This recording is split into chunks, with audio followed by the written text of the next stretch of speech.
Okay, so guys, hello.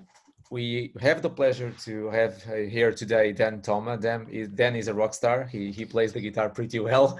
He also wrote a book, who authored a book called The Corporate Startup. I think it's in everybody's shelf today because I've been recommending the book since day one here on Innovation Cafe. So it's really a pleasure to have you here, Dan. And over to you, the floor is yours. We are going to talk about innovation accounting and why that is relevant. And you are the master, the guru of innovation accounting. So over to you. Thank you very much. Thank you very much for inviting me, first of all. Thank you everybody that took time from their day, from their evening to join this session. I did prepare a PowerPoint. However, I'm not necessarily keen on like walking you through that. I'm more interested, given the size of the audience. I'm working in meeting you guys where you are in terms of innovation accounting, obviously. So if you have any questions, I mean, this should be kind of like an ask me anything type of session. What are your thoughts regarding innovation accounting? What are you struggling with when it comes to measuring innovation? Why do you want to measure innovation? All these things. And then I have my iPad in front of me. I'm going to scribble some of the answers. And again, most importantly is to meet you where you are and obviously address your questions in the process. Yeah, maybe I can start just an understanding question. Is accounting the same as controlling? Is accounting so? It's a very good question. It's a very good, actually, warm-up question. First of all, I'm assuming whenever you said accounting, you're saying innovation accounting. Yeah. Sure. Okay. Just clarifying. Yeah. I would say yes and no at the same time. It depends how you look at it. I wouldn't necessarily say a firm yes. However, I'm saying that innovation accounting is there to mitigate some of the issues that standard accounting has when it comes to measuring innovation and to a wider extent measuring intangibles. Intangibles such as cultures, such as skills, such as processes, right? Because that's also an intangible. The idea is that we live in a world where accounting recognized assets are becoming a commodity. Seriously, every bank in the world has pretty much access to all the technologies that all the other banks in the world have access to. However, some banks are more profitable than others, and some banks are more innovative than others. Obviously, it's not up to the technology they have access to, or it's not up to, let's say, the physical assets they have access to, but it's up to something else. The difference is made in the processes they use, the people they hire, let's say, the reimbursement schemes they use, the way they motivate their people, culture, and everything else. So that's the first thing we need to understand, is that innovation accounting is not there to replace standard accounting, but is there to complement standard accounting. One of the issues in standard accounting is the fact that you can only track stuff after it has happened.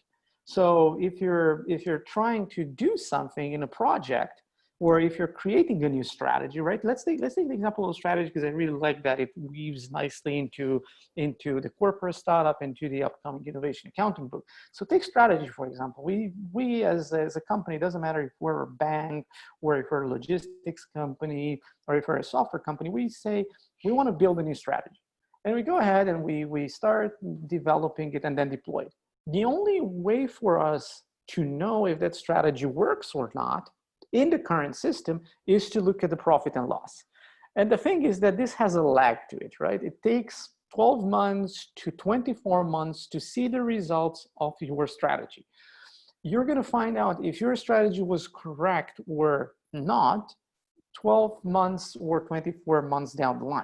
Innovation accounting is there to complement standard accounting and to tell you if the strategy is heading in the right direction earlier. So after 3 months, after 6 months, after 8 months, how is it telling you that? Well, essentially it's looking at the teams, and if the teams are performing, or not necessarily the teams are performing, if the teams are uncovering problems worth solving, or if they're on the right track to building a product development, a good product in their product development process. Essentially what's happening here, you get early signals of whether your strategy works or it doesn't without actually waiting on the P&L. So it's not replacing standard accounting in any way, it's just complementing it. Hopefully this answers. Makes a lot of sense. Yeah, thanks. I have a question on my end. So is it possible at all to apply innovation accounting when we reach like a growth stage? What do I mean by this? Like what you just described, it's very useful, to search for the right business model before we implement the product at a wider scale.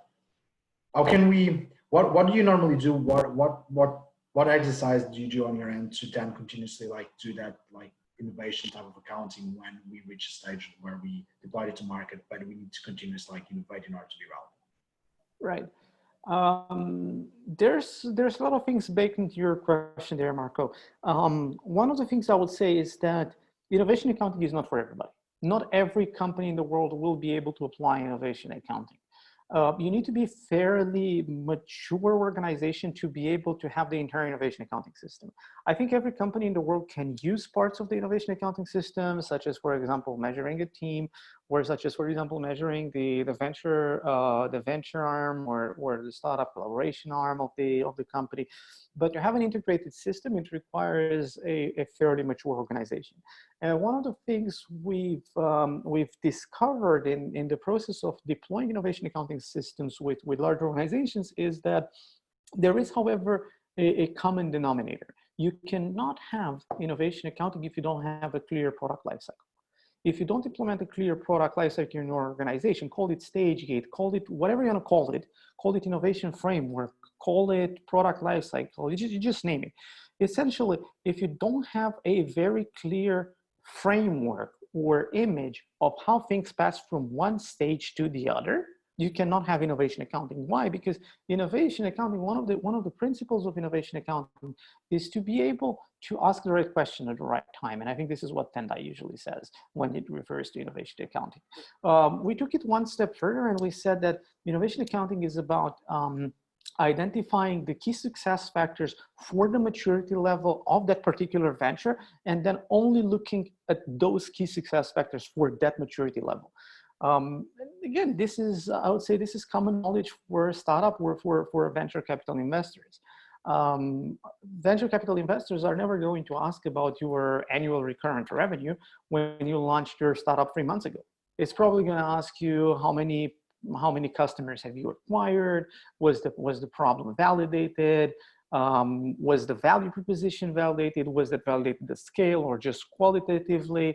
They're not going to ask you about ARR, MRR, customer lifetime value, all that stuff. However, asking you about how many customer interviews you have done after you've been in the business for 3 years doesn't make much sense. I should probably ask you about your profitability, ROI, internal return, all those let's say financial indicators. So the indicators actually have to mature as you mature your product. So to your question, obviously there are indicators in the product lifecycle you need to put there that's going to tell you if a venture is heading for success or it's heading for disaster. And that means that you would be able to understand. And again, one of the things we need to do is we need to make sure that we take out blame from the system. And if a venture doesn't perform, it's not up to the people not being skilled or the people not being good enough to validate their idea. That's out of the question. We should start from people are great. We give them all the support we could. If they failed, they haven't failed because they didn't know how to perform experiments, but they failed because the market was not there. What does this mean? It means that the strategy that sent people in that direction was the wrong strategy. So we take the blame from the team and put it on the strategy. And we're not blaming the people that create the strategy, but we're just blaming the strategic document. In that particular case, it's going to be the innovation thesis. And by blaming it, we're going to go there, rephrase it, refresh it, create a new iteration, do another set of experiments, and that means invest in new startups. And those are going to go to the market and identify if there is a market for that. And if there is, obviously, it means that the strategy was correct. And I'm not sure if I answered your question, Marcus, so feel free to like tell me how far I was from answering your particular question. Good, I get a thumbs up. First like of the day. All right, this is pretty good because it's curious. Someone here mentioned that the term innovation accounting is not known or not popular. And it's kind of dangerous because probably we have a few corporate innovators here in the room or entrepreneurs. And not understanding this, it means that this the topic of accounting on how to measure, because it's not a P&L, it's not revenue. It's going to be really hard to convince the CFO to sponsor your innovation efforts, because you won't get revenue from day one or even from month number one. And I've seen many CEOs, or 2 weeks ago, I was talking with a CEO, and he was like, you know, my innovation lab, it's over. I'm not going to sponsor that anymore. I don't see where the value is. I spent a lot of money in bean bags and things like that. I was like, okay. I've seen this before. And maybe it's connected with the lack of knowledge of how to measure innovation, because this is new. Companies are not optimized to innovate. What do you think, Dan? Yeah, I mean, he's not going to be the first, and unfortunately, he's not going to be the last CEO that discontinues its lab. And I honestly can only congratulate him for pulling the plug.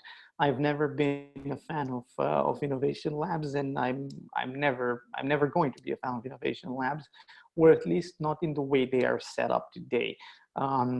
Personal opinion is that for a large organization, and by large I mean everything that exceeds 1,000 to 5,000 people, a lab will actually become a bottleneck for innovation.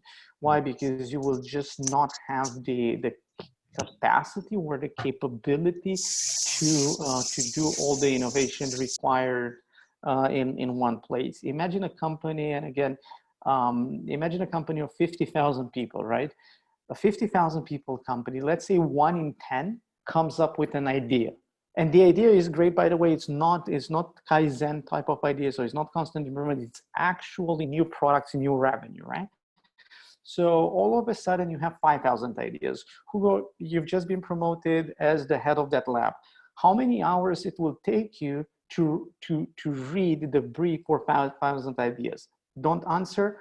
It's going to take you a lot, but it's fine. You don't need the afternoon beer.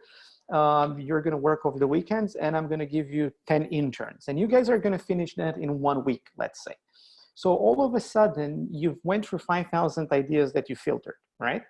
Let's say you selected 1 in 10. Again, 1 in 10. 1 in 10, it's 500. What will be the bandwidth of your lab to be able to deal with 500 ideas? What would the bandwidth of your lab need to be if you have to deal with 250 ideas or 100 ideas, right? So obviously now the lab is becoming the bottleneck, and you're going to end up in the old mindset of trying to select the winners. Well, you can't select the winners. You need to invest in a lot of startups, and they're all going out at the same time. They need to be connected, obviously, in something, and that's probably the strategy they need to be connected in. And then through the innovation accounting system, you are measuring if they are making progress, and if they are on track or on path to uncovering something worth further investing. And the other thing is that for an organization to reap the most out of their innovation effort, they also need to change the way they do budgeting. You cannot do innovation accounting if you don't have the product lifecycle I just mentioned earlier when Marco asked this question. But you cannot do you cannot do innovation accounting if you have a rigid budgeting structure, meaning annual. Annual budgeting structures don't work for innovation because you obviously will not be able to know what kind of need you need in the future. So you need to implement metered funding at the innovation team level, and you need to do beyond budgeting in your core business. Another thing regarding labs and ties into budgeting is the fact that a lab will shoot out an idea every certain amount of months. And that idea needs to be picked up by somebody from a business unit because they cannot live in the lab forever, right? Go and explain to the head of business unit A that they need to set up some budget aside for an unknown number of ideas in an unknown number of time coming at an unknown date, right? It's going to be a very tough conversation that you would have to have with that person. They need to love you very much in order for them to agree to set aside, let's say, 100 million, 1 million, 100,000, doesn't matter which amount. And this is why most ideas that come from labs die, because they are not getting adopted. And they are not getting adopted because the organizational structure, the operating model, the internal operating model is not set up in a way in which it's able to attract and retain innovation at business unit level. This is why labs are great as long as that's not the only vehicle you use for innovation. And as long as that's not the only place where you do innovation and you're thinking holistically about your ecosystem, you're looking at budgeting, you're looking at product lifecycle, you're looking at measurements, you're looking at all the other stuff.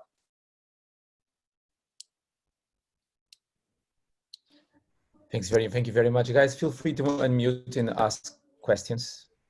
No, that's exactly what I was going to ask. Like, I think like the lab is key for an organization to continue to perceive like relevant approaches and futuristic approaches. But it's just as you just said before, Dan, it's just you need to know the structure and the framework first. And when you build a product, you build a product that is aligned with the strategy, the strategic vision the company has. Otherwise, it will eventually go to waste. So.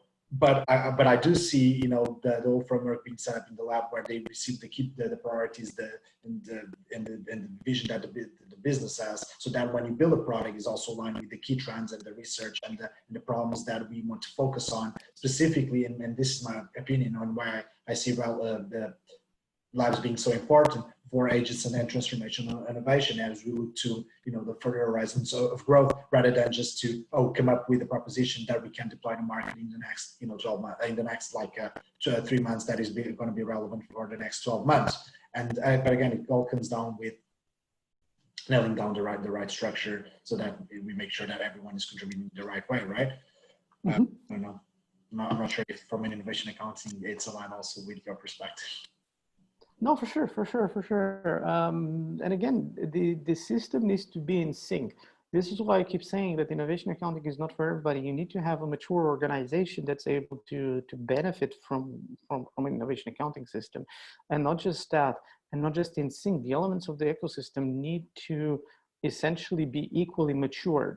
If you have a very strong leadership in your organization and all the other elements of your ecosystem are being very toned down, if you want, the innovation accounting won't do you much good. On the other hand, if you don't have any good leadership, and let's say just your practice is amazing, again, that won't really do you any good. This is why we always encourage people before deploying the innovation accounting system and before actually doing any particular improvements to their current ecosystem, is to try to understand the current maturity level of the elements that make up the ecosystem. Because if you don't understand that maturity, you're not going to be able to influence the outcomes. And by not being able to influence the outcomes, it means you're just going to take purely random guesses on how to move forward. And by purely random guesses, you're probably going to end up building a lab, because everybody has a lab, where you're going to put everybody through cultural training because everybody does that. Does your company need cultural training? Well, I don't know. And tell me if it needs, and then I'm going to be very happy to work with you and on improving that. But just saying, oh, we need culture because the bank across the street from us has deployed a cultural framework, I'm not buying it.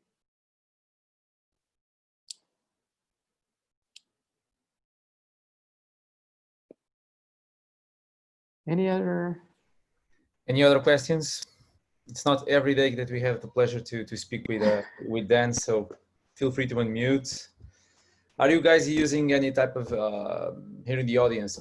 Are you guys using any type of system? How do you measure the innovation efforts in your organization? Let's talk about real examples and the struggles you guys have to measure from idea to the market. Are you guys measuring throughout the way somehow? What is that method? What type of KPIs? How do you convince your CFO? I think we can learn a bit with your feedback. Yeah, maybe I can share my, let's say, struggles. So from day one on, I was forced to use our normal framework for controlling. That works, I would say, quite well, but there's a lot of now in brackets. There's a lot of guessing and probably call it bullshitting. Sorry for the wording, but I mean, that's sorry, it's innovation. How you want me to come up with, you know, my best guess or what, and then try to prove it? Yeah, that's what I'm doing. Works quite well, and so I'm backed up by the CEO and yeah, and the whole C level. That's good, but you know, it always feels a bit like walking on raw eggs. It's like, yeah, it's like mingling my way through. Huh? It's like navigating through a lot of. There's a lot of best guessings, but yeah, I'm forced to use our corporate framework for controlling and accounting. Even so, that's a very good segue into another thing. I think there even the current controlling framework can be updated through some elements, through the use of some elements of innovation accounting. Let me take one step back here. Even in VC world, we're making some mistakes at the moment. We are asking startups, and now you can put a synonym and say corporate startups for corporate folks. We are making some mistake. We're asking those startups for their ROI 5 years down the line, right? Tell me how much you're going to make 5 years down the line. There's a lot of people there saying, oh, we should not start innovation with asking for a business case. We should ask for experiments. I fully agree with that.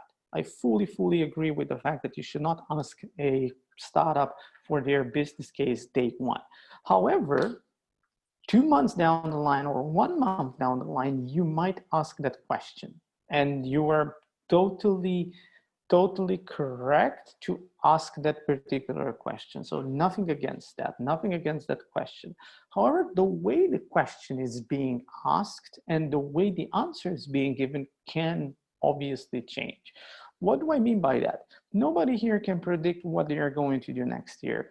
Hey, nobody can actually predict, and better, I'm looking at your background here. You have a door behind you. If I'm going to ask you how many steps are between your position in front of the computer and the door, I can guarantee you with a certainty of 95% that you're going to get it wrong.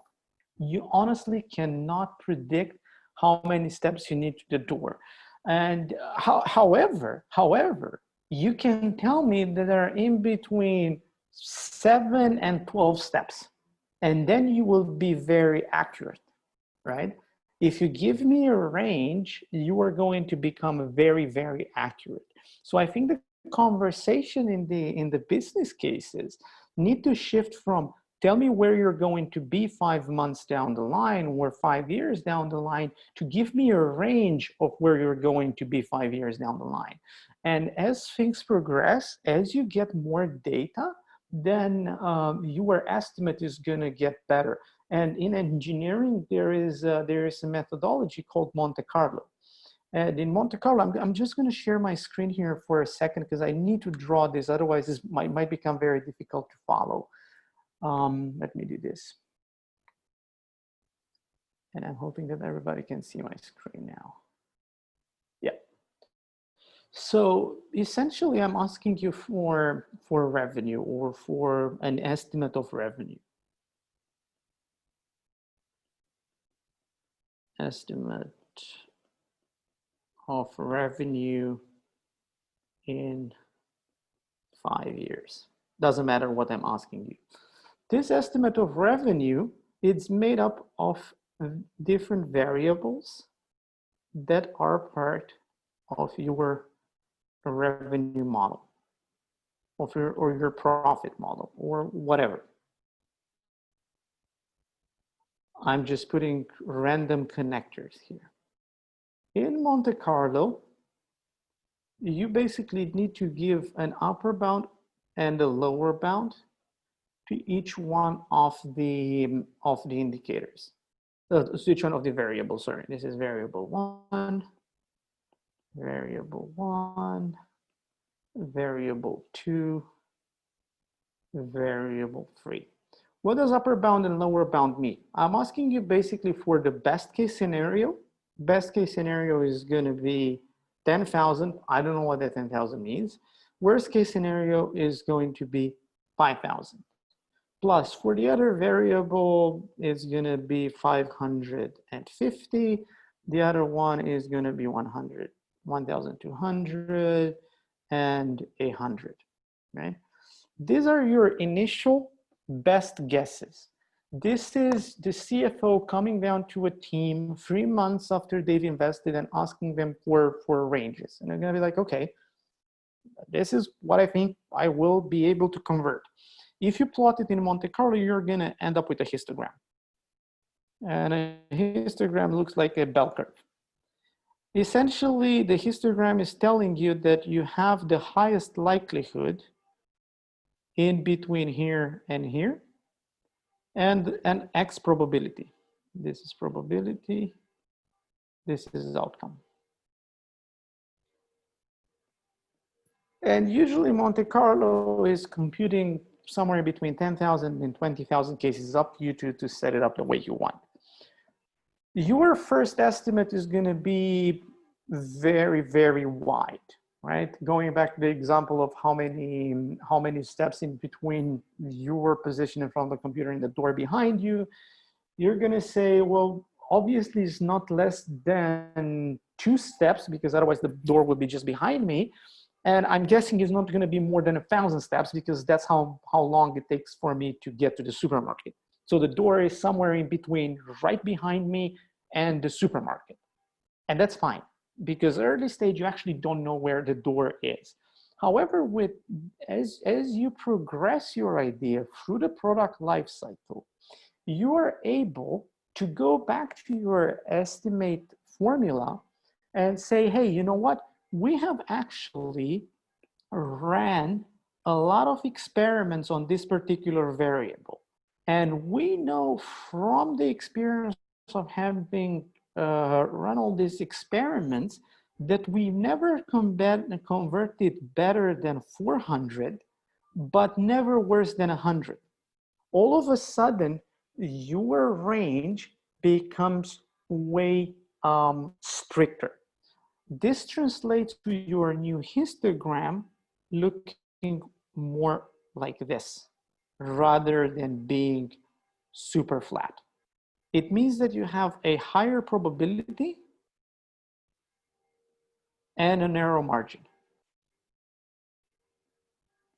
right?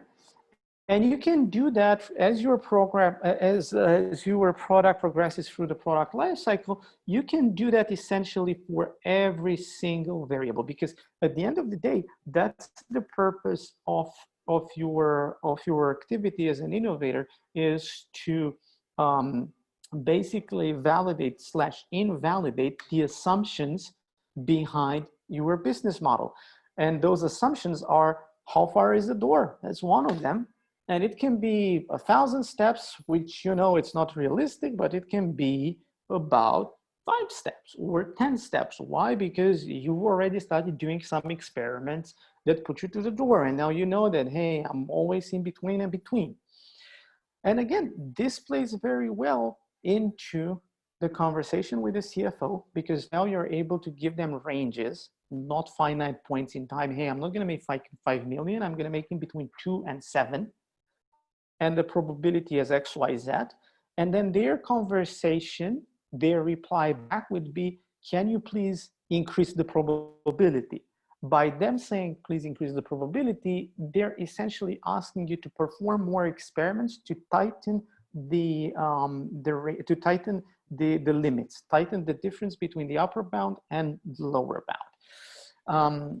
Again, using this method is going to serve you in product development, because now you're feeding into your profit formula all the experiment data you have on conversion, on customer acquisition cost, on whatever. And it's also going to help you do it backwards if you want. So I say, hey, you know, my CFO really likes to have 5 million in 5 years. What does this 5 million mean for my conversion rate? What does my conversion rate need to look like in order for me to get to 5 million, right? And if you're, through all your experiments, you're not able to get to that conversion rate, you might be the first one raising your hand and saying, hey, dear CFO, I don't think we can get that 5 million. I don't think that's realistic. I think we either stop the project now because it's not going to return you 5 million no matter what we do, or we need to reassess your basically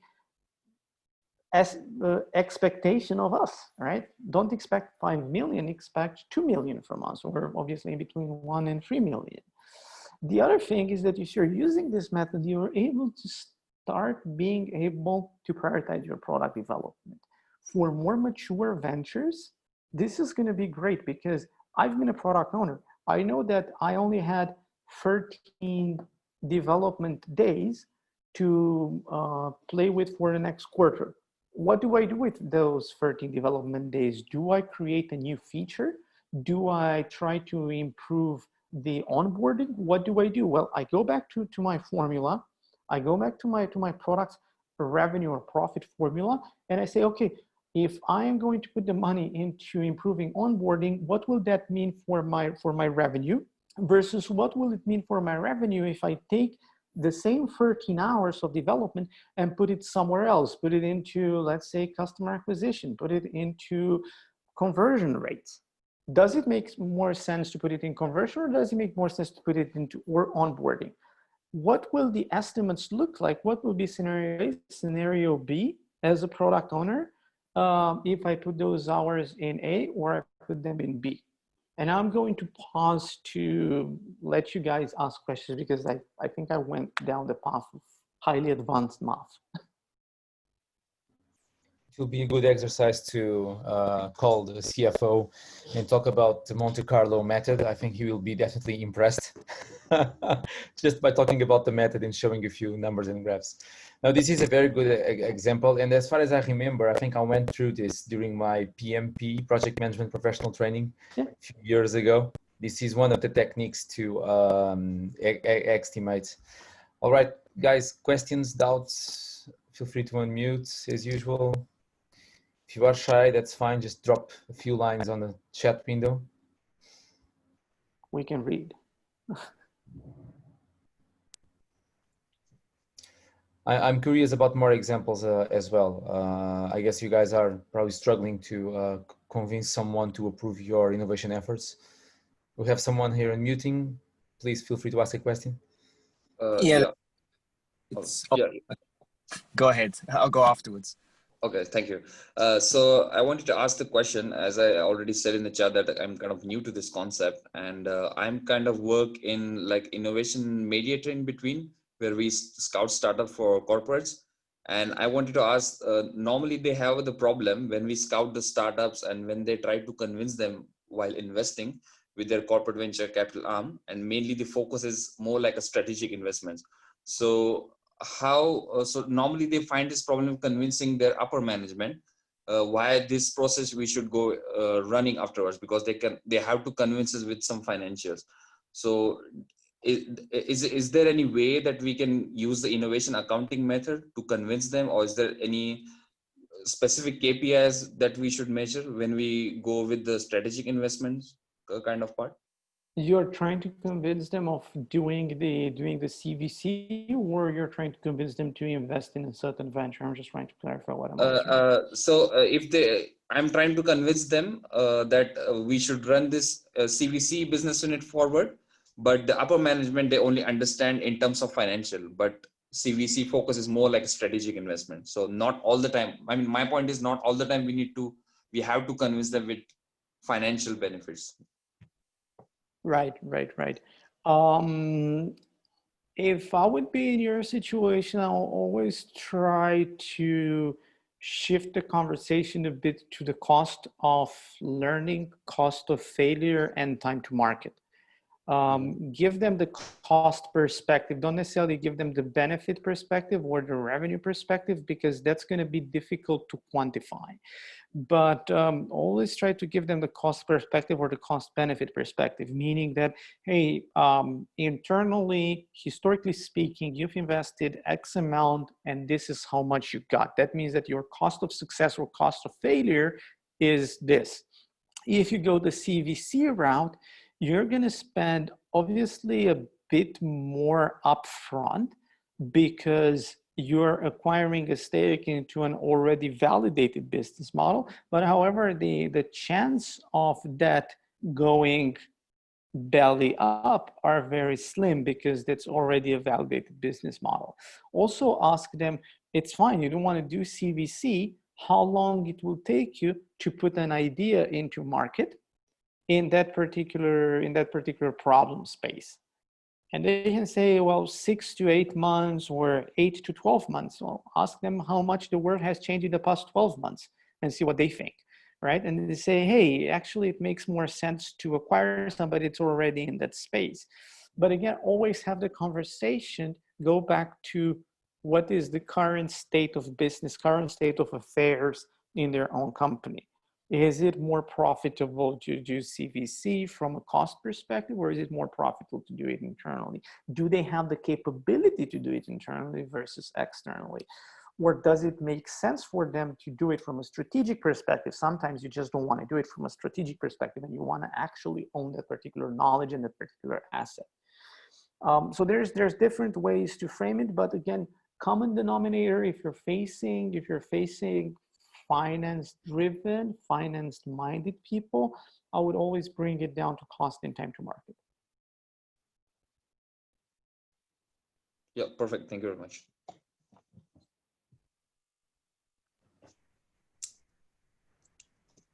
Someone who was trying to ask a question?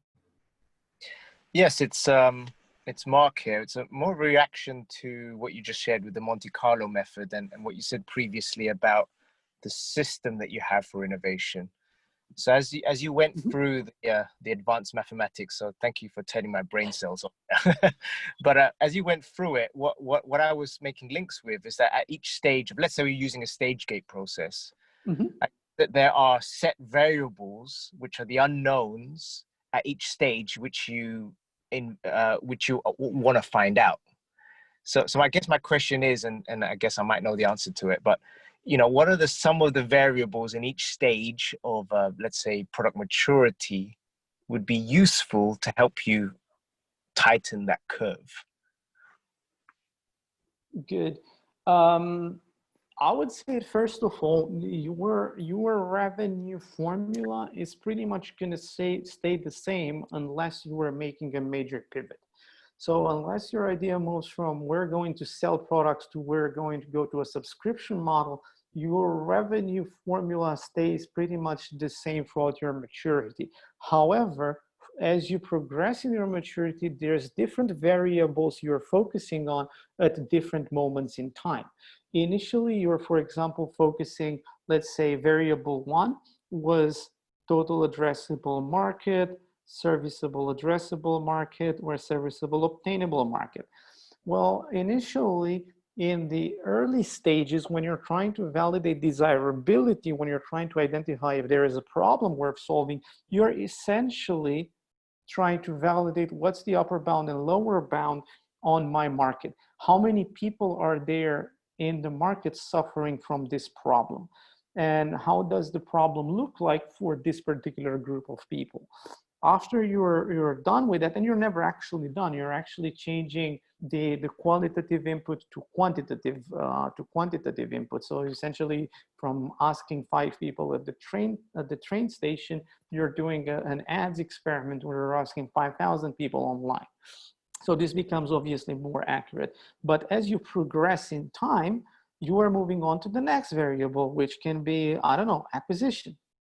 So how many people are we able to acquire? So again, to your question, the formula itself doesn't change. What changes is the variable you are focusing on at that particular moment in the lifetime of your venture, of your product. Okay, so how many variables are we talking about throughout the life project? It's going to be up to the business model you have. It's very difficult for me to say 5, 10, 100 variables. I've seen projects with, let's say, 20 variables. I've seen projects with 10. It's going to be up to the business model that you have in order to create your the best looking revenue or the best looking profit that you want to have there. Formula, best looking revenue formula. Yeah, I guess the origin of my question is my role is a internal innovation consultant or business coach for a large multinational, and this kind of stuff, especially for the front end innovation, is something largely been done out of feel, not the science behind it. So, but we are full of engineers and scientists, so this kind of stuff I can definitely see let's say a simplified process of kind of guidance on the business models that we have, because we don't tend to, let's say, change our business models very drastically across multiple businesses. But you could have different variables as almost a cookie cutter solutions to the kinds of experiments that you need to run to check validity of your idea earlier on in the process. I think that's one of the challenges we have in our business, is that we go for the big wins and don't check the smaller, let's say, assumptions, as you put it earlier on in the project, to make sure you actually have that product market fit. So it's interesting that you put it in a mathematical way, which I haven't come across before, because I think that will actually speak in the right language to some of the people who find the front end of innovation quite frustrating. Speaking to customers, understanding their needs, and all of that. But if you put it in a much more scientific, in a rigorous sort of language, I think that will actually talk to them a lot more. So sharing that. Mark, I'm an engineer, so, so I have to translate stuff to my own understanding. Yeah. So as part of my team, we have someone who's got an industrial design background, who hasn't got an engineering background, and completely other end of the spectrum. So we had this, let's say, not a trust issue, but this issue of because he was speaking more in this kind of human-centered term and then feeling your way through, a lot of the engineers were like, I don't really understand, what are you talking about? So, and I've got a design and engineering background, so I almost acted like a translator, showing the rigor, but also seeing the point of view that he was saying as well. And it goes back to the culture part, goes back to the innovation lab sort of thing as well. Is we're going through this journey. It's a big company, and every single business has a different level of maturity. Every single team within a business has a different level of maturity, and it's trying to navigate that kind of area. So one of the things that we're trying to do is provide the most impact as possible, and it's trying to provide at least a framework to get the best principles of what you need to do at the front end in terms of experimentation and so on, knowing that it won't be perfect, because no one's going to have their own personal coach talking them through it, but at least they know what to look out for and the kinds of questions they ask.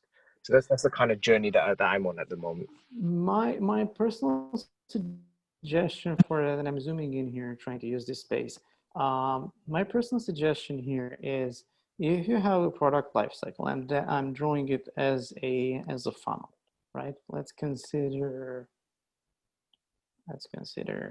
4 stages of the funnel. My personal suggestion is to not use this method before you at least reach this level. Why? Because otherwise people are going to be too drawn to filling out the Monte Carlo simulation versus then conducting interviews. And I think conducting interviews is way more important here. So I think they should focus more there. However, record all the data from all the experiments you've done in these 2 phases, because you're going to need them here once you start building this formula. Exactly. Obviously, you're going to continue experimenting here, right? but now it's way more connected to your formula. It's essentially the idea of using qualitative and then quantitative data. It's never one replaces the other. It's essentially trying to learn and then validate with the other. First of all, you're having qualitative, and then you're going to have quantitative as you progress. So I would say that don't use estimations before you actually have uncovered the problem worth solving. It's going to be up to you where you decide to put it in the product lifecycle, but definitely don't put it here. Okay. I mean, it does remind me of the kind of classic diamond shape, diverge, converge, right? So I think totally. That's exactly that. Qualitative, quantitative. That's exactly that. Yeah. And again, just to share, as you asked the question, what we're doing at the moment is something called derisking, which is a similar approach, I guess, to the Monte Carlo, but takes in a much more simpler way, which is mapping factors of the project which will impact the success of the business or of the project itself against uncertainty. So what we do is we have a look at the business model or different aspects of the product, figure out how much impact if something happened. So let's say kind of like a post-mortem kind of thing, and then look at it in terms of how likely is that going to happen, and then focus in on the most highly impactful things that could happen in the project and a high uncertainty, and then lower the uncertainty down. But we use that as a method of helping get that experimental mindset of trying to reduce the level of challenges that you have into much smaller challenges to help you reduce uncertainty. So it's kind of taking a little bit of the approach that you started to discuss. Makes perfect sense. A friend of mine is actually working on a software tool. I'm going to write the name here. That's doing Monte Carlo easier, because otherwise you're going to build up an Excel and it's going to take you like, I don't know, 5 days to build up the Excel and another 5 to fix it. It's called Estimatic. Estimatic, okay. But we all love, I think we love pivot tables. Yeah, right. Yeah, well, I don't, and my friend doesn't for sure, and this is why he created this. I'm helping him a bit with some of the concepts and whatnot, but definitely check out this website and reach out to Peter. And again, he has a background in math and he has a background in venture capital. So if you ask for a session on Monte Carlo, he's able to do it way better than I did. Okay, so yeah, thank you for indulging me in this conversation. So great. My pleasure. Marco, are you struggling with this at the moment?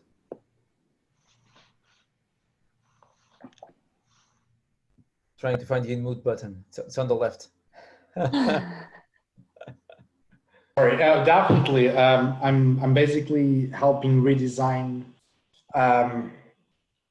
the way we go to market from a very big company in the UK that is historically known from operating at a very legacy type of manner. So there's definitely like a lot of and defining this whole process. I'm now defining the sort of innovation type of accounting activities, which also measures the metrics to get to a point where we have an acceptance criteria that is ready to move, for example, to an implementation phase. And then, so the big struggle that I have at the moment is because it involves a lot of, it's not about how we actually, the number of steps, because it's not granular, right? It can go from, it can be 10, it can be 15 until we have the right level of certainty. It's more about the silos that exist and being able to, capture the data that of the testing activities that the different teams are having. Also to match it against like a RACI matrix, for example.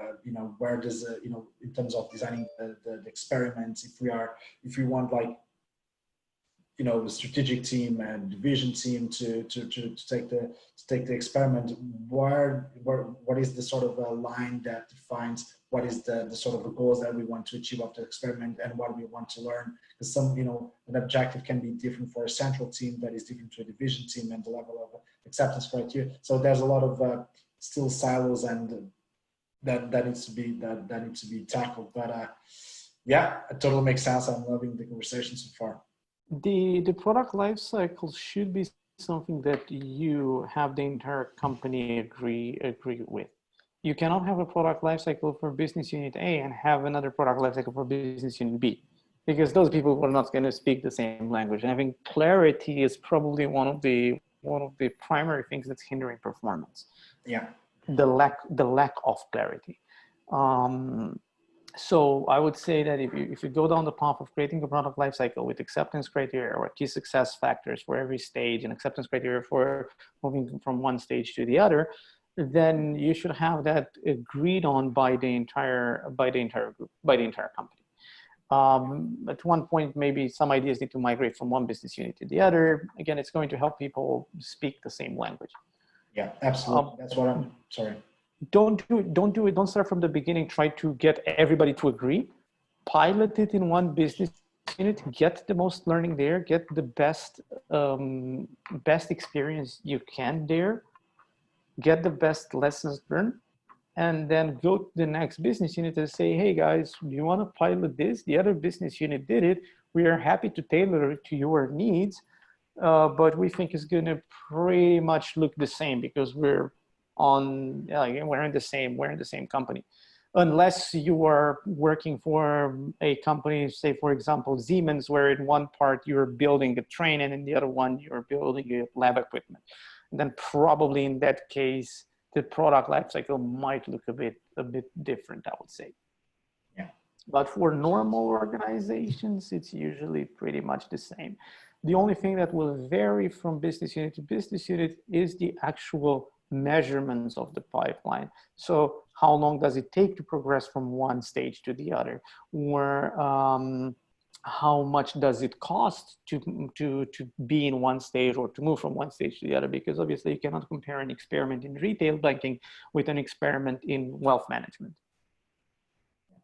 No, exactly, and that's exactly what I'm thinking that I'm putting forward at a minute for concentrating in one division, defining the requirements and the requirements guidelines to that need to happen in each of the steps. And I've actually built a maturity assessment to support that sort of first understanding of where we are with the maturity of the product that we're trying to launch and what needs to happen to tackle it before we even proceed to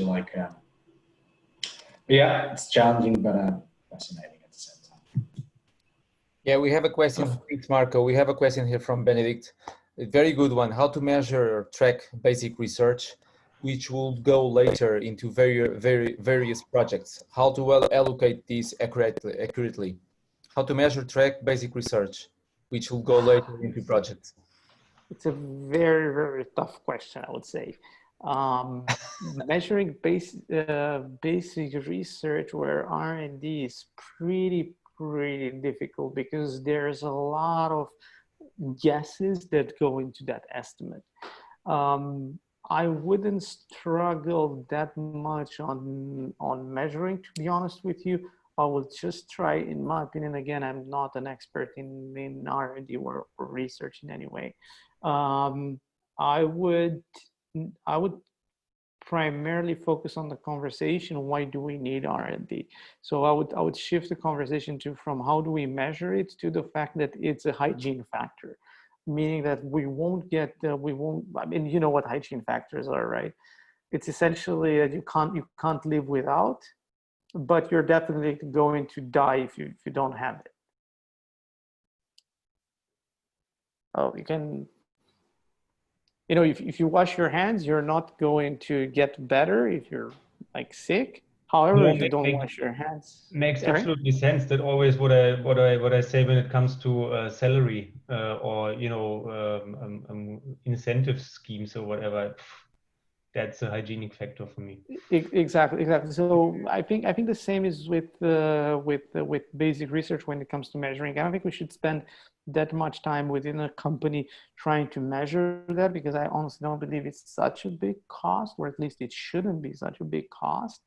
And second, I think we should look at trying to measure the innovation process, because essentially what R&D is doing, it's converting money to ideas. What innovation is doing is converting ideas back into money. So I think we should focus on having a better system of measuring and tracking, and actually developing on the right side of the equation. So how do we convert ideas into money, rather than try to measure and be super strict on the left-hand side on how do we convert money into ideas. One KPI can be how many ideas have been brought into to market, or how many of the things that they have researched actually ended up in real products. These are some of the things that that can be quantified. But as I said, I wouldn't stress that much about it. I'll try to make the case for not needing that. Okay, makes sense. Again, thanks. Cool. We are literally running out of time, which is good. Many questions, but I think we still have 1 minute for one last question. If someone wants to. Okay, no more questions. Lovely.